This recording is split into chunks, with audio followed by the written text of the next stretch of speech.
आत्मीय शिक्षक बंधू आणि भगिनींनो नमस्कार। मी माझ्या शैक्षणिक यूट्यूब चॅनलमध्ये आपल्या सर्वांचं सहर्ष स्वागत करतो। आजचा आपला व्हिडिओचा विषय हा संच मान्यतेच्या संदर्भातला आहे। आपल्या सर्वांना कल्पना आहे की संच मान्यता झाल्यानंतर आपल्या विद्यालयामध्ये रिक्त संख्या किती आहे आणि अतिरिक्त संख्या किती आहे हे निश्चित होत असते। त्यामुळे संच मान्यतेचं महत्त्व हे अनन्यसाधारण असं आहे। म्हणून आज आपण संच मान्यतेच्या अनुषंगाने एका विभागाचं महत्त्वाचं पत्र जाणून घेऊया।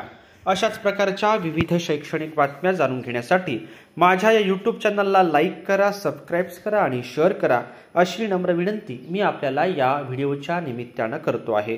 विषय आहे संच मान्यता सत्र 2024-2025 च्या बाबत।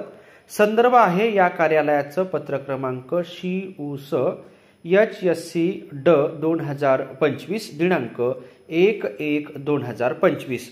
उपरोक्त विषयाबाबत संदर्भीय पत्राच्या अनुषंगाने सत्र 2024-2025 या शैक्षणिक वर्षात उच्च माध्यमिक कनिष्ठ महाविद्यालयाच्या नागपूर जिल्ह्याचे संच मान्यता निर्धारणाबाबत शिबिर दिनांक 7/1/2025 ते 8/1/2025 या कालावधीत धनवटे नॅशनल कॉलेज काँग्रेस नगर नागपूर येथे शिबिराचं आयोजन करण्यात आलेले होते।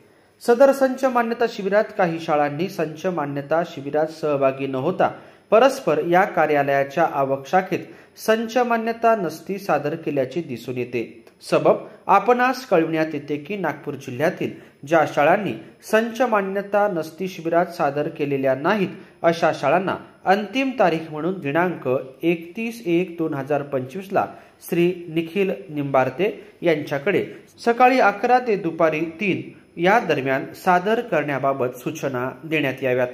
सदर नस्ती सादर करत असताना या कार्यालयाचं पत्र दिनांक 1/1/2025 मधील निर्देशानुसार संचिका सादर करणे बंधनकारक असल्याबाबत संबंधितांना आपल्या स्तरावरून कळविण्यात यावं।